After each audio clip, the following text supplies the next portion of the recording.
২১ August grenade হামলা মামলায় BNP ভারপ্রাপ্ত চেয়ারম্যান তারেক রহমান সহ আসামিদের খালাসের রায়ের বিরুদ্ধে রাষ্ট্রপক্ষের শুনানি চলছে। শুনানির সর্বশেষ খবর জানাতে হাইকোর্ট থেকে সরাসরি যুক্ত হচ্ছেন সহকর্মী এইচ হিমেল। হিমেল, শুনানিতে রাষ্ট্রপক্ষের আইনজীবীরা কি বলছে এ বিষয়ে বিস্তারিত জানাবেন। রয়েছে যে হাইকোর্ট প্রাঙ্গণ আছে, সেই প্রাঙ্গণে এই মুহূর্তে রয়েছি। আমরা সকালে এসে যেটি জানতে পেরেছি যে আজ যে শুনানি হবে সেটি কিন্তু ইতিমধ্যে শুরু হয়েছে, অর্থাৎ ২১শে আগস্ট যে গ্রেনেড হত্যা মামলা তারেক রহমান সহ অন্যান্য যে আসামিরা আছেন তাদের আজ কিন্তু আপিল বিভাগে চতুর্থ দিনের মতো শুনানি শুরু হয়েছে এবং সেই শুনানি কিন্তু এখন পর্যন্ত চলছে।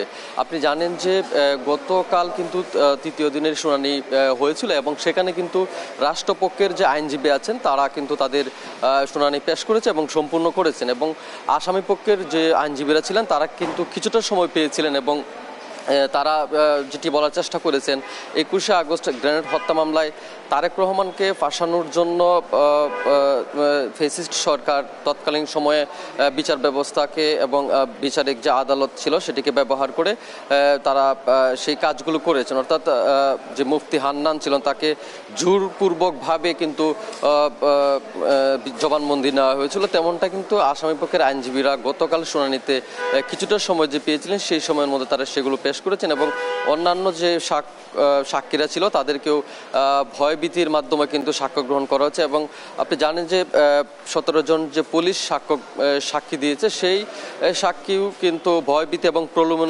প্রলোভনের মধ্য দিয়ে কিন্তু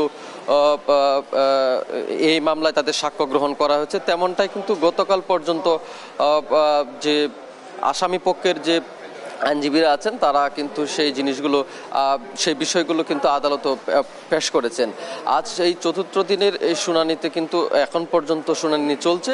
শুনানি শেষে যে কি সিদ্ধান্ত আছে সেই বিষয় কিন্তু জানা যাবে।